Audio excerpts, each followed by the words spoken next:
What is going on, everybody? Happy Friday or whatever day it is. We are going through our Saturday NFL breakdown. We've got an interesting little 3-game slate. I would have loved this as a 6-game slate, and you can play it as a 6-game slate. It doesn't have quite as big a tournaments, but it's still going to be pretty fun. I think we got some decisions to make, and I think we've got some idea of where the ownership's going to be. And Sheets, I think we're going to have a fun weekend, a busy day here ahead of us. Yeah. So, this is what I'm doing. So, yeah, true DFS, true transparency. I've ran pretty good in football this year. So we're gonna play a little bit this week. What I'm going to be doing, I'm going to do it. I'm going to be playing the Saturday slate. I'm going to be playing the Sunday slate. I'm going to be playing the 6-game slate. I'm going to be playing all 6 showdowns. I love it. Oh wow, yeah. Let's go. Yeah. I am going to be playing all of them. So I will be I'll be looking at all of them. I can't promise that I'll be able to come on and talk each game's showdown like through a video or anything like that. But just so you know, I am going to be doing it, and hopefully you guys root for me.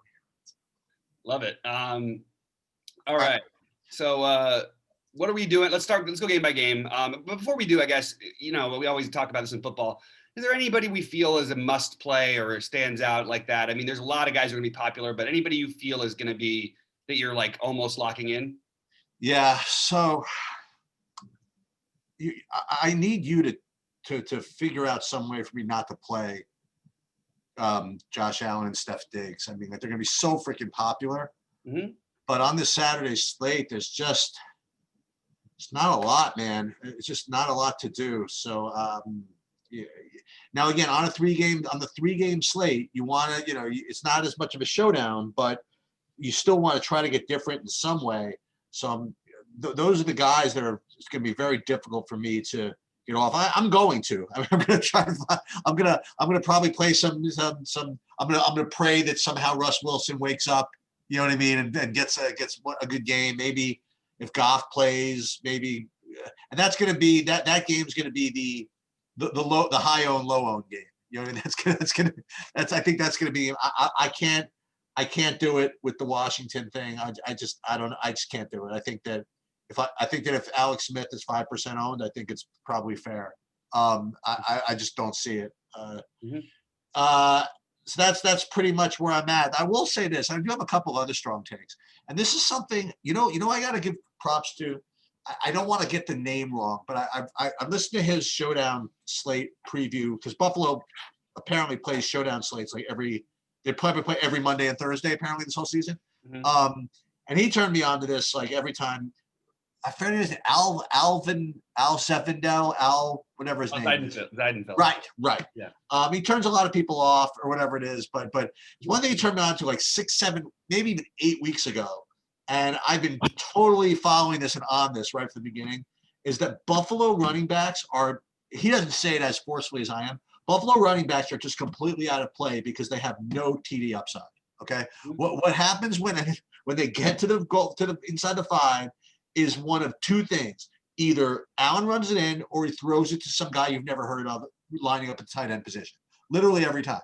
Like I almost took down a showdown a couple of weeks ago. I played like Luke Wilson or somebody like that. And every week there's a freaking Luke Wilson or somebody like that getting a freaking touchdown on the goal line. So that's the one thing I'm doing is I'm playing 0 Buffalo running backs. Those are my main takes going into the slate. Yeah, I don't think that's. I think that makes a lot of sense. For sure. I'm not trying to get these Buffalo running backs in, but we got a good first game. So let's talk about that game actually, because starting on the Indy side, yep. What do we think? So game flow wise, they should be playing from behind, all this stuff. And meanwhile, everyone wants to play Jonathan Taylor. I am more than happy to jump over and play Nyheim Hines here. I think that it actually, especially on DraftKings, it could work out extremely well in his favor. The game script should go more towards him than I think Taylor. And I have Taylor as projected as the highest owned player on the slate. And I'm just like, why does that? It can't be right. I understand you can run a little bit on Buffalo, but like they're not going to be able to, if they're playing from ahead, sure, Jonathan Taylor makes a lot of sense.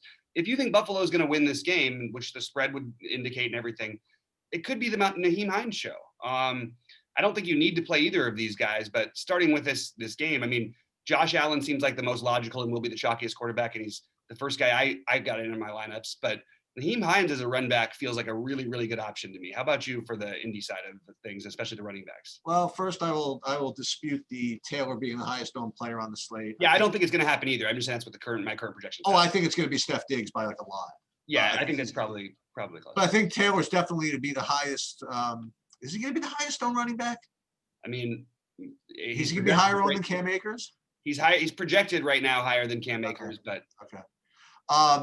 Yeah, and the game script thing is definitely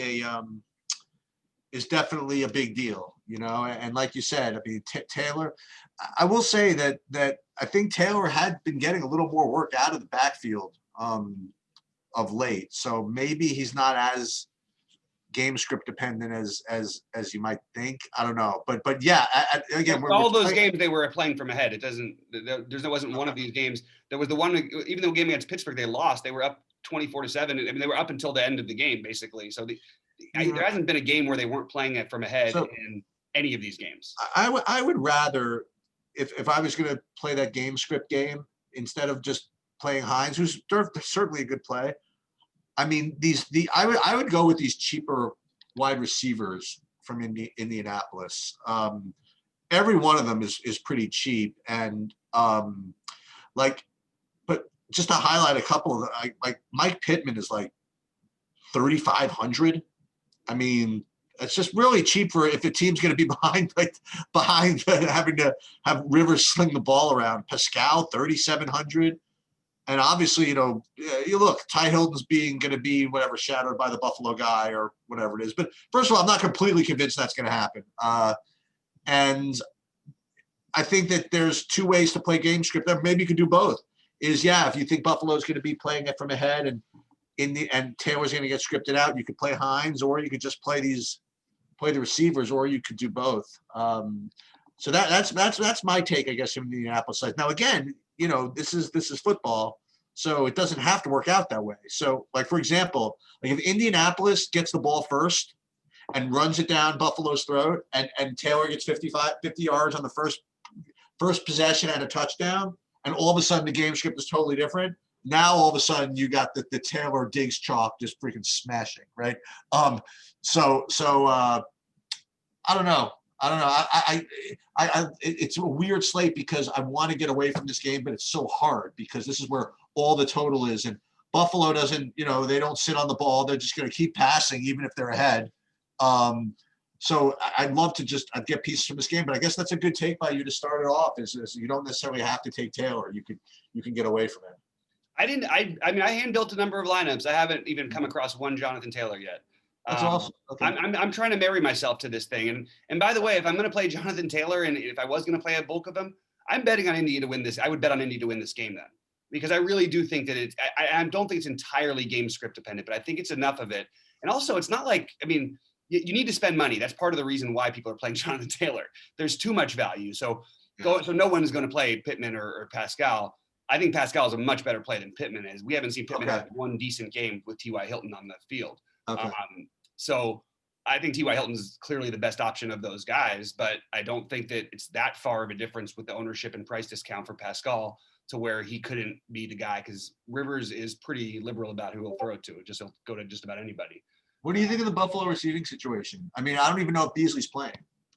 As of right now, I don't think he is playing. So I'm assuming that. I mean, you know, the weird look, Isaiah McKenzie, man. I mean, talk about semi-tilt. I think Buffalo had like 9 showdown slates in a row or something. And I literally captained McKenzie, and I feel like all of them. And then finally he puts up 30 on the last day with everybody there, you know? Yeah. And not to mention the Bills defense obviously being scoring 1 million points as well. I do like the Bills defense the best. They're close with me with Tampa Bay. I on Indy's side, I think I'm probably going to have a little bit of Hilton. I'm going to have maybe 10% Pascal. That might even be higher than I go, but I'm leading the Hines route. And I think Hines and McKissick both are in perfect game script scenarios for them to have big games. Well, what about the Buffalo receivers though? The Buffalo receivers, I'm very okay with. I hate saying this. I mean, look, Diggs is the best play. I'm still okay with playing John Brown and Gabriel Davis instead. And I think if we're going to talk about Pascal, maybe Gabriel Davis is a little bit of a better play. Guys put up double-digit fantasy points in 4 out of the last 5. We've got no Beasley. Beasley was there for some of those games. Now I know Brown wasn't, but Brown and Beasley were there for one of the games. John Brown is the guy who I'm going with most on the Buffalo side. Yeah, I agree with that. I'll be below the field on Diggs. Yeah, you didn't finish your thought though. So you were mentioning McKenzie. I mean, do you think he's in play this week? I think we have to consider him. Like, first of all, just the simple fact that he's elusive and he can always break a punt return if you're going to play the Buffalo defense. That's one thing, like little stuff there. But I mean, they threw to him a lot. Like, I mean, they did the game before last. Like, he still got 4 targets in that game against New England when they had the receivers. So, look, it's a long shot flyer play. It's not a guy who I'm going to be prioritizing or getting much of him in. But I think playing a little bit of him and Davis is not a bad idea. But my whole plan is to be overweight on those guys, be underweight on Stephon Diggs, and hope I can make it up with Matt. Well, if you're underweight on both, if you have lineups without Taylor and Diggs, like for example, and Josh Allen as my quarterback, right? Then you're Yep. I mean, you're already different enough, and now you're leaving 5,000 on the table, probably. No, I'm not. But Dawson Knox at the same time also should be considered in play as a tight end. I know that he hasn't put up big numbers lately, but yeah, I don't know. That was the other take I had. Is I was really gonna be set on the late game tight end. So yeah, that's fine. I guess we'll talk about that. We have money to spend, so we don't need to play him. Right. All right. So what do you do, man? So first of all, have you any secret middle of downtown LA news on Jared Goff that we don't know about, or what do you think's gonna happen? First of all, here's my secret news. I got big secret news on Jared Goff. He sucks. Right. Which I've said over and over again, and I've said it while I was playing him and during some of his good games. He's just not he's more than streaky. It's like I give so much credit to the play calling. I rarely see him throw good balls anymore. He's got great targets. I still think this game, like I want to bet the over in this game. We've seen these games just dud, these Seattle LA games, but we've also seen them explode in the past. And these are similar-ish enough teams. And I know Seattle's defense has been way better, but I'm sort of open to this game getting some, I don't know. I could see this game being a little higher scoring than people think, and which is nice because this is a game I played on 15 game slate. So I can go back and take this shot here and not just marry myself to Cam Akers. I do like Cam Akers. But I think that I want to play some different guys than Diggs. So I know he's going to be well owned too. But again, if I'm playing Josh Allen with DK Metcalf as my receiver instead of Diggs, and then playing John Brown and maybe potentially one of the other two with Metcalf instead, that's sort of the route I'd like to go. I understand that the numbers have been, it would make more sense to play Lockett. It's a terrible matchup for Metcalf, because it's Jalen Ramsey. Oh, I don't care about that. I mean, he did shut him down twice, kind of. Make him even better. Lockett can't be more expensive than him. I'm sorry. So yeah, I'll just side with the most talented receiver I've ever seen in my life, physical specimen wise, other than maybe Calvin Johnson. Actually, yeah, other than Calvin Johnson. Yeah, so I'm going to end up playing some Metcalf that I need to spend up, and I actually will throw a little bit of Lockett in. I do think the secondary receivers have better options, but it's not all that exciting. I actually like the Rams receivers better in this game, both of them. And I think that we see a big game. I would prefer Woods, Kupp just coming back. But yeah, I think that I prefer Woods. I don't think I'm going to touch the other guys. I watched them play, though, all these games. And I'm telling you right now, Van Jefferson is the guy they want out there, to me. So at a 0% ownership and with 0 projection, I understand with Kupp was gone last week. But I think that they're starting to like him a little bit better than Reynolds. So I don't know. If I was going to go, that would be maybe a showdown play, I guess, Van Jefferson. But I just thought I'd mention it for the showdown's sake. But other than that, I do like Kupp and Woods, and I prefer Woods. Van Jefferson would be a good run back for the other showdown play. Yeah. With David Moore. David Moore is the automatic. You can't not play David Moore. So going over to the quarterback side of things, Sheets, it's hard to want to play these guys here. I also like the Rams defense a bit just because of how many sacks Russell Wilson's taken. And it feels like forever since he's actually had a decent game. And it's going to be hard to run the ball here. Like, I don't know. I'm flirting with the idea of using some Russ. I even am flirting with the idea of using some Goff, which just feels gross. but mostly I think I'm just interested in the receivers separate from them. And, running back wise, it's Akers and Carson are both terrific plays. The other thing you think about also is that, remember we play DFS during the regular season. We have our choice of, 12, 13 games, whatever. And we usually pick running backs, wide receivers, quarterbacks when they're, playing against bad defenses like Atlanta and you know what I mean, the usual suspects. And you have a choice between like 6 or 7 really, really good spots. Look, you get to the playoffs. I mean, maybe I'm just speaking out of, old school, whatever, but you're playing teams that are okay defensively, man. It's not like you're attacking. Like I'm looking at all 6 of these teams, and there's none of these teams are teams you could walk over. You know what I mean? Right. And so you can't just think that you're going to be able to do whatever you want. I can't even imagine who like if I had to rank these defense, I think the best matchup is probably the Rams against Seattle. You know what I mean? I think Seattle's defense might be the worst of the 6. Right. And that's not even they're not even that bad. Well, we don't. They've looked good since they've got their guys healthy. They have looked a lot better. They've had some. Well, and they've looked good against the Jets, and you know what I mean. Exactly. And that's what but I do think there's a path here to play, both Kupp and Woods or something like that, or even Higbee and Woods and Kupp with Goff. I think there's a chance to see an explosion. I mean, McVay's a genius. You could see an explosion. Again, I don't think it's the most likely thing, but I will probably have to have one of my Goff to at least 2 of the receivers in some of my lineups. Yeah. All right. So Tampa, Washington. I'm gonna resist the temptation. I'm not gonna play Alex Smith in any lineup. I'm just not. It's just to me just gonna be dead money. And even if he's 5% owned and I have 10% of him, I really do think it's 10% too much. I think that if Washington's gonna stay in this game, it's gonna be a grinding bloodbath. You know what I mean? Where Antonio Gibson can somehow run the ball, and whatever. And if Tampa, and then the other way you could make the case for playing Alex Smith is like maybe like garbage time touchdowns or whatever. But I don't think that's going to be the way the game's going to go either. I think Washington is a really, really good defense. Mm-hmm. And I think the game is going to be a grind, it's something I just kind of alluded to. I mean, you look at Tampa, and yeah, the last couple of games, you've seen Brady like do what, but look at who they've played. I mean, they played Atlanta twice, right? Atlanta, Detroit, Atlanta, and then Minnesota even before that.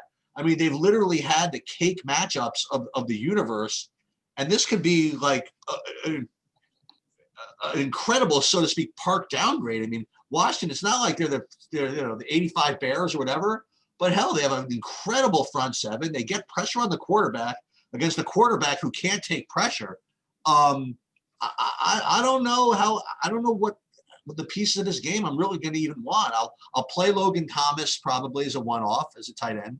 I'll play McLaurin just because that's where the target share is going to go, and I might play Ronald Jones. I don't think that Brady's going to be able to fling the ball over the field like he has been in the last couple of games. And to be perfectly honest with you, I kind of like the Washington defense in this spot.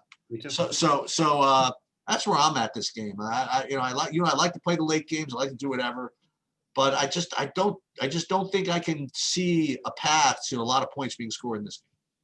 Yeah, so I don't know if it's a hot take, but I'll just say that I think the best defense on this slate is not in terms of DFS, but the best actual defense is Washington's. And I think if they had a capable offense, that we would see that much clearer than we have so far. They look really, really good to me. They can get pressure on Brady. I agree on the other side too. The Bucs can do the same exact thing to Alex Smith, and neither of these guys are terrific under pressure. So starting off with the plays, I like the idea of the Ronald Jones thing a little bit. It's not going to be completely off the board. What I am going to do is I probably am not going to play any Antonio Gibson, who I love in general. I just don't see them being able to successfully run the ball. I feel like Tampa Bay's job is to try and make Alex Smith beat them, right? So try to clog up the lanes, try to stack as many guys in the box as you can, and dare him to try and beat you downfield. I don't see that working. And so what's the deal? We're going to play McKissick? Is that the story? So I think McKissick on just game script alone, let me just say something. McKissick in 3 out of the last 5 games has had 10 targets. He had 10 catches in one of those games. And he's had 5 games this season with 10 plus targets, and 2 of them 14 and 15. And when games they were down big, there's potential for him here, like in a big time way, especially like, look, he could have like 2 fantasy points going into the midway through the third quarter and end up with 20. And that's sort of how he usually does his stuff. But if you play McKissick and Nyheim Hines, boy, oh boy, are you already different. I mean, like, I kind of like the Ronald Jones idea. I don't know why I'm not more on it, to be honest with you. I guess I'm going to have to reconsider that one a little bit. But I think it's like you said, Washington's front 7 is good. You know, they are. But again, you're going to have to do something. And I kind of agree with what you said about Brady. But I do think that like, I like Godwin. I really like Antonio Brown. Just shocker.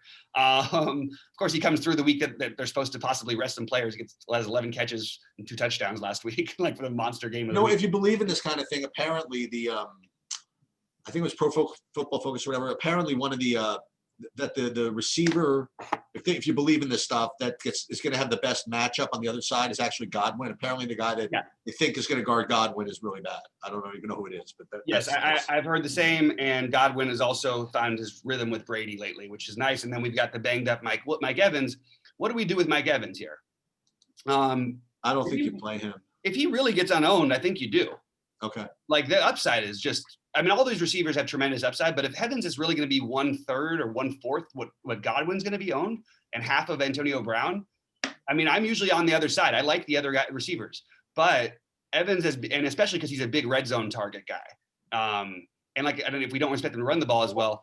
I mean, you could play all of these receivers make a lot of sense to me. But I'm leaning a little bit Brown and Godwin in terms of my actual favorites. But I think Evans, when you factor ownership and everything else, is definitely an interesting play.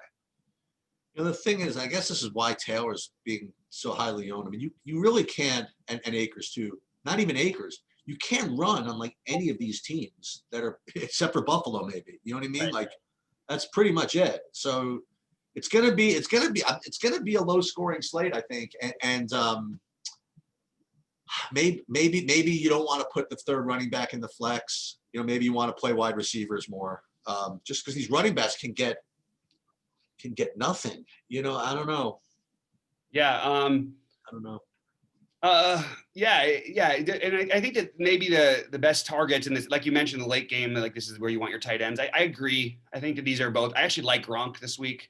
Yeah, why not? I think it makes more sense too in meaningful games and in the postseason. This is what he's there for. And Brady, look, I'm going to go with the guys Brady trusts the most, which oddly enough are definitely Rob Gronkowski #1, and I think Antonio. I mean, actually, at this point, it might be Antonio Brown #1. These guys are like good buddies. It's like the strange friendship. I don't know. I like both of them. It feels like Logan Thomas. I don't like playing like ultra chalk tight ends when I kind of like other guys who are cheaper.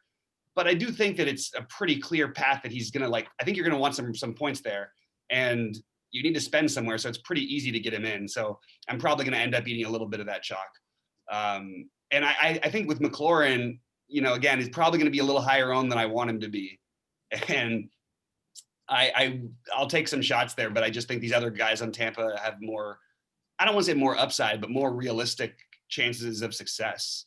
And if we really needed value, if you're playing the 6-gamer, I wouldn't leave Cam Sims out of there. I would consider Cam Sims on the 6-game slate.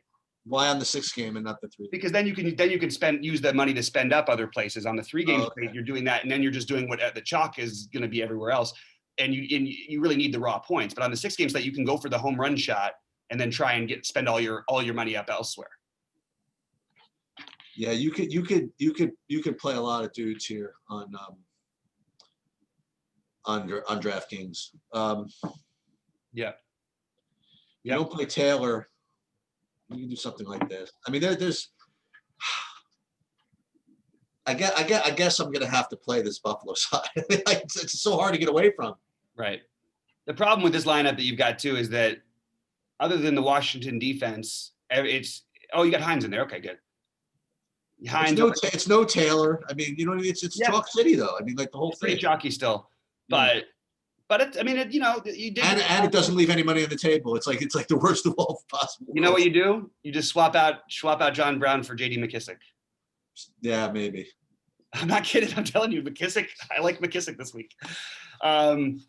And that's the other thing. McKissick won't be paired too often with the Washington defense. Like if the Washington defense, people probably play Gibson with Washington.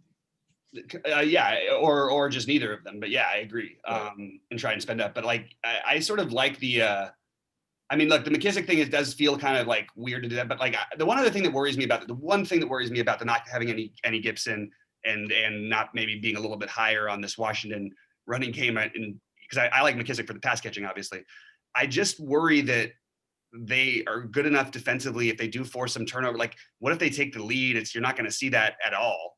So I'm not like locking in McKissick, but you might see a lot of Gibson, and Gibson is just really, really good. Like in my opinion, Antonio Gibson is the best running back talent-wise, other than Jonathan Taylor, and I actually think it's really close between the two of them. I think they're almost the same. Is it worth doing something stupid like play Malcolm Brown or Leonard Fournette? Those are showdown plays to me. I like those both as showdown plays. Okay. But I'll tell you what, if you're playing showdowns, you got to get you got to get McKenzie, David Moore. You're gonna have all the money in the world to spend. You got to get McKenzie. Well, David can you play David Moore anyway? Can you play David Moore non-showdown? I don't think so. Okay. It feels like reaching, and I just think that, like, again, we just named some other equally cheap, guy or almost as cheap guys who have a lot more upside probably in their game. I mean, David Moore, hasn't. I don't know. He doesn't really have any games that you'd really feel like incredibly excited about. If he puts up 17, great at 3K, but what do you really need the 3K for? Because raw points are going to matter here. Yeah. And it's interesting. I think other people are struggling with the decisions too, because I see a lot of different chatter about who the right plays are. And there's a lot of guys projected in the 20 to 40% range on this slate. And that just means that I think that something's going to happen and you're going to see a bunch of people flood somewhere. I haven't figured out entirely what that's going to be. Yeah, it's got to be maybe some coach speak out of somewhere. Exactly. It's gonna flock everyone some direction or another. So just keep an eye out for that. All right, you ready to? So yeah, I mean, I just real quick, I'm just gonna read my initial build. Like, I guess this is sort of a fun thing. Sure. For Saturday. Oh wait, here's Saturdays. Josh, I have Allen, Akers, Hines. Yeah, I mean, mine's pretty chalky too. Which is pretty similar to yours. Allen, Aker, Hines, Metcalf, Brown, both Browns, Logan Thomas, the Bills D, and Robert Woods. What's different is that obviously Hines and playing Allen without Diggs, but it's still a little too chalky for my liking. So I'm probably gonna have to go back to the drawing board on that one. Okay, so let's wrap this one up, and then we'll do a separate one on the Sunday. Yeah, for Sheets, I'm Bobby saying good luck to everyone out there, and we will be hitting you back with a Sunday video shortly. We'll see you at the top of the leaderboards.